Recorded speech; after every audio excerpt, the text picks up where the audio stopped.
Каспий KZ қосымшасындағы кредиттер бойынша ақпарат пен төлем күнтізбесі. Жеке банк сервисіне өтіңіз. Егер бірнеше кредитіңіз болса, ол бойынша ақпарат қарау керек болатын кредитті таңдаңыз. Толық ақпаратты көру үшін кредит туралы ақпарат бөлімін басыңыз.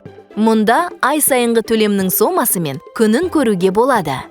Сәл төменірек кредит бойынша дербес талаптар, сомасы, ресімделген күні, мерзімі және басқа ақпарат көрсетіледі. Төлем күнтізбесі бөліміне өтіңіз. Мұнда толық төлеп болғанға дейінгі ай сайынғы төлемнің барлық күні мен сомасы көрсетілген. Бұл алдағы төлемдер туралы еске салуға және бюджетіңізді дұрыс жоспарлауға көмектеседі.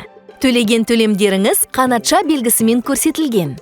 Толық ақпаратты көру үшін, мысалы, күні мен өтеу тәсілі сияқты, өзіңізді қызықтыратын төлемді басыңыз. Кредитті уақытылы төлей отырып, сіз 10 кредиттік тарихыңызды сақтайсыз.